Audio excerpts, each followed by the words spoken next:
Film की शुरुआत में हम माया नाम की लड़की को देखते हैं जो एक पेंटर थी। इसलिए आज वो अपनी बनाई पेंटिंग्स को लेकर कई सारे एग्जीबिशन हाउस में जाने वाली थी ताकि उसकी पेंटिंग्स को किसी एग्जीबिशन में जगह मिल जाए। लेकिन कोई भी एग्जीबिशन हाउस उसकी पेंटिंग को नहीं लेता। अब इसके बाद वो आखिरी एग्जीबिशन हाउस में जाती है जहाँ पर एक लेडी उसकी सारी पेंटिंग्स को देखती है। दरअसल माया वही चीजें बनाती है जिन्हें वो देख सकती थी, यानी कि उसे शहर में बनी बिल्डिंग्स और घर की पेंटिंग्स बनाना बहुत पसंद था। पर उसकी ये पेंटिंग्स इस लेडी को भी कुछ खास पसंद नहीं आती। इसलिए आखिरकार वो भी माया की पेंटिंग्स को एग्जीबिशन में रखने से मना कर देती है, जिस कारण बेचारी माया काफी ज्यादा दुखी हो जाती है। जो ये बात अपनी माँ को फोन करके शेयर करती है, जो माया को समझाती है कि तुम इतनी जल्दी हार ना मानो। पर माया को कुछ समझ नहीं आ रहा था कि वो क्या करे। अब अगले दिन हम माया को उसकी आर्ट स्कूल में देखते जहाँ थॉमस नाम के एक टीचर क्लास ले रहे होते।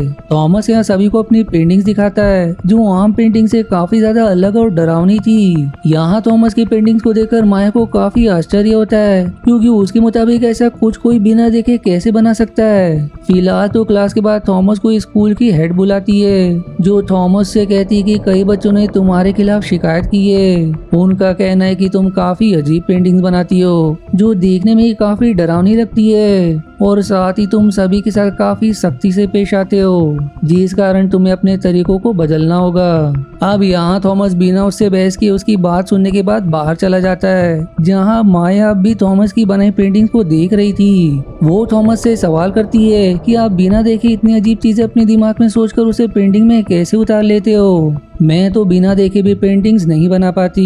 इस पर अब थॉमस उससे कहता है कि मैं इन्हें देख कर ही बनाता हूँ, जो बात माया को काफी अजीब लगती है। लेकिन उस पर बिना ज्यादा ध्यान दिए थॉमस से सवाल करती है कि क्या आप मुझे ये सब सिखा सकते हो। मैं कुछ भी समझ नहीं पा रही कि क्या और कैसे करना है। यहाँ अब थॉमस माया को सिखाने के लिए राजी हो जाता है, इसलिए उसे अगले दिन अपने घर आने के लिए कहता है, जो बात जानकर माया को काफी खुशी होती है। इसलिए अब अगली सुबह होते ही वो तुरंत थॉमस के घर पहुंच जाती है, जहाँ वो अपनी पेंटिंग कर रहा होता है। और यहाँ हम उसके पीछे एक अजीब सी परछाई को देखते हैं, जिसके होने का एहसास होते ही थॉमस जब पीछे मुड़ता है तो वहाँ माया खड़ी होती है, जो दरवाजा खुला होने की वजह से अंदर आ गई थी। साथ ही थॉमस भी डर गया था। अब इसके बाद माया एक बार फिर थॉमस से सवाल करती है कि वो ऐसी पेंटिंग कैसे बनाते हैं। इस पर अब थॉमस उसे समझाता है कि मैं जो अजीब जगह चीजें और लोगों को बनाता हूँ, उन सब के मुझे सपने और विजन्स आते हैं, क्योंकि जागते सोते मुझे हर जगह यही सब चीजें दिखाई देती है।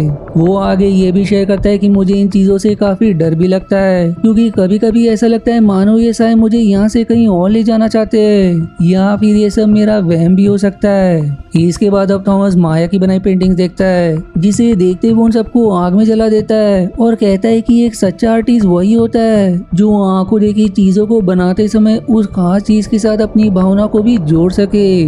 देखने वाले को भी तुम्हारा उस भावना का पता लगना चाहिए, और जिस दिन तुम ऐसी पेंटिंग्स बनाने लगी तब तुम किसी पहचान की मोहताज नहीं रह जाओगी, क्योंकि लोग तुम्हें दूर से ही पहचान जाएंगे। पर अब इसके कुछ देर बाद जब माया यहाँ से जाने वाली होती है तो थॉमस उसे अपना एक वीडियो कैमरा देता है, जो उसके काफी काम आ सकता है। अब क्योंकि थॉमस उसे खुद सिखाने वाला था, इस कारण माया खुशी खुशी वहाँ से घर आ जाती है। इसके बाद अब थॉमस अपने पास उसी अजीब परछाई जैसी साये को देखता है, जो थॉमस को सच में यहाँ से अपने साथ ले जाता है। फिर अगले दिन जब माया आर्ट स्कूल जाती है तो उसे पता लगता है कि यहाँ थॉमस नहीं आया है, जिसकी किसी को भी नहीं पड़ी थी। इसलिए वो थॉमस के घर खुद जाती है, जहाँ उसे थॉमस तो नहीं मिलता, पर उसकी एक पेंटिंग मिलती है जिसमें थॉमस ने लाइट हाउस बनाया हुआ था। माया तुरंत पुलिस में थॉमस की मिसिंग कंप्लेन लिख आती है, और फिर एक रात उसे अपने घर से समुद्र के पार एक आइलैंड पर बिल्कुल वैसे ही लाइट हाउस दिखाई देता है जैसा कि थॉमस की पेंटिंग में बना हुआ था, जिसे देख अब माया को थॉमस की बात याद आती है, जिसे लगता था कि वो परछाई जो उसे दिखाई देती थी वो उसे अपने साथ ले जाएंगी। इसलिए माया थॉमस को अकेले ढूंढने जाने का फैसला करती है। है, इसलिए वो सबसे पहले लाइट हाउस जाने का फैसला करती है क्योंकि उसे लग रहा था कि उसे वहाँ थॉमस के बारे में कुछ ना कुछ तो पता चल जाएगा। साथ ही माया के भी इर्द गिर्द हम उसी अजीब साय को देखते जो थॉमस को दिखा करता था। अब अगली सुबह होते ही वो एक बोट वाले से उस लाइट हाउस वाले आइलैंड पर चलने के लिए कहती है, जो वहाँ जाने से मना कर देता है क्योंकि तूफान आने वाला था। लेकिन माया इतनी आसानी से हार मानने वालों में से नहीं थी। उसे रास्ते में एक पुराना बाटअप दिखाई देता है जिसे वो बोर्ड की तरह इस्तेमाल करके अपना सफर चालू कर देती है। जिस दौरान अचानक से तूफान शुरू हो जाता है जिससे माया को काफी दिक्कत होती है, पर जल्दी वो तूफान भी थम जाता है। इसलिए वो तुरंत उस आइलैंड तक पहुंचकर लाइट हाउस के पास जाती है, जिसका दरवाजा खोलते ही एक अजीब सा क्रीचर वहां से माया को भागते हुए दिखाई देता है, जिसने असल में लाइट की की चुरा ली थी। जो अगर अंधेरा होने तक लाइट हाउस की कीपर स्टेला को नहीं मिली तो लाइट हाउस में कोई लाइट नहीं जलेगी, जिससे कई सारे नाव और जहाज आपस में या पत्थरों से टकरा जाएंगे।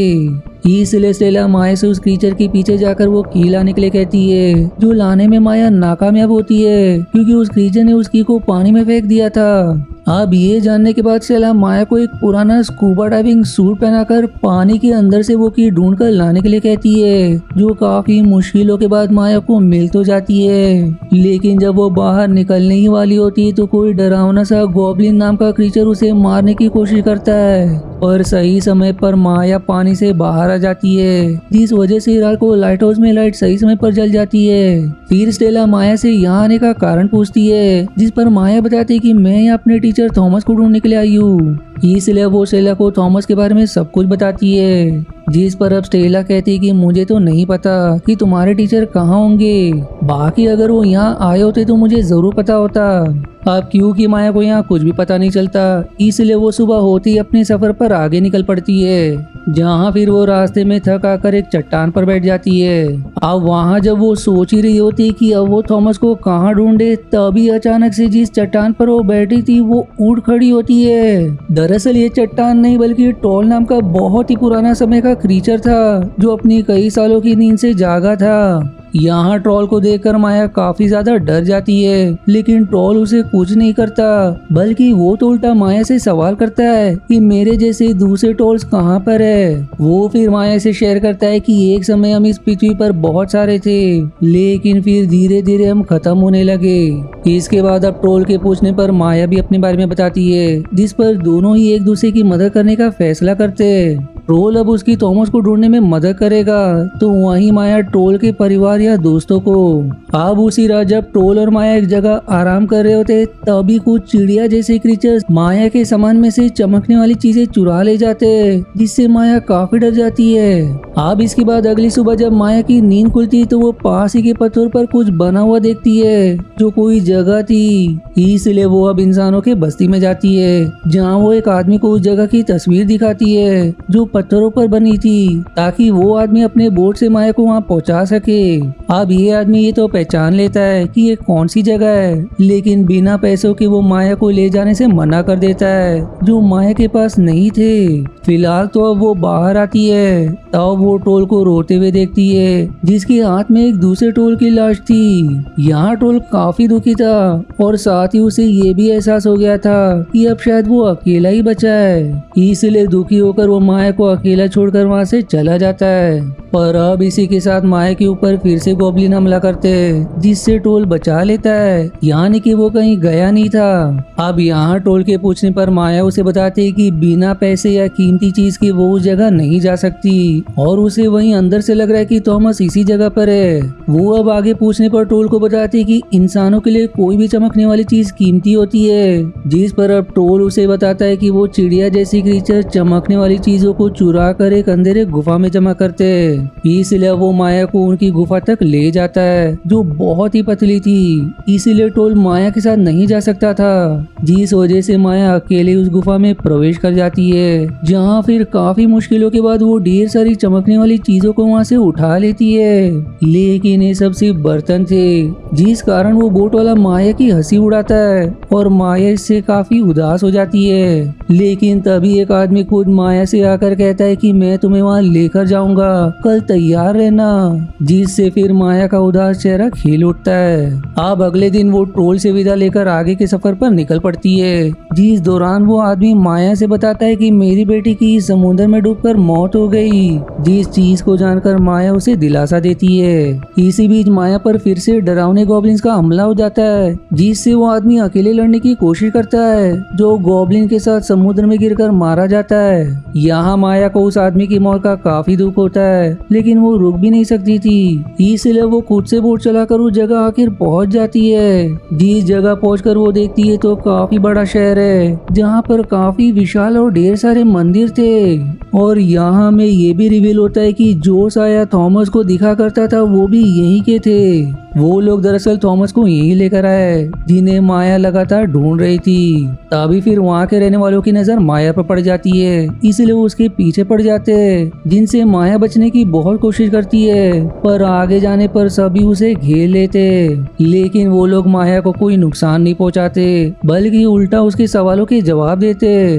वो बताते कि हम इस जगह पर काफी समय से है, हमें जिम्मेदारी दी गई कि हम कुदरत और जिंदगी के बीच संतुलन बनाकर रखे। वहीं वो हम ही थे जिन्होंने ट्रोल जाने की पहाड़ों को खत्म कर दिया, क्योंकि अगर हम ऐसा नहीं करते तो पृथ्वी पर सिर्फ उन्हीं का राज होता। साथ ही इन लोगों ने थॉमस को इसलिए चुना क्योंकि वो बहुत ही बेहतर कलाकार है, जो उनकी बहुत मदद कर सकता है। एक तरह से थॉमस अब इंसान नहीं बल्कि कुछ और बनने वाला है, जो हमारी मदद करेगा इस दुनिया को सजाने में। यहाँ माया सवाल करती कि संतुलन बनाने के लिए क्या चीजों को मिटाना जरूरी है, जिस पर वो बताती कि जैसे तुम कोई पेंटिंग बनाते समय कागज को तोड़ मोड़ कर फेंक देती हो, क्योंकि तुमको पता है कि वो जैसी बनना चाहिए थी वैसी नहीं बनी। वही काम हम भी करते, और बदलाव तभी आता है जब नया आए और पुराना जाए।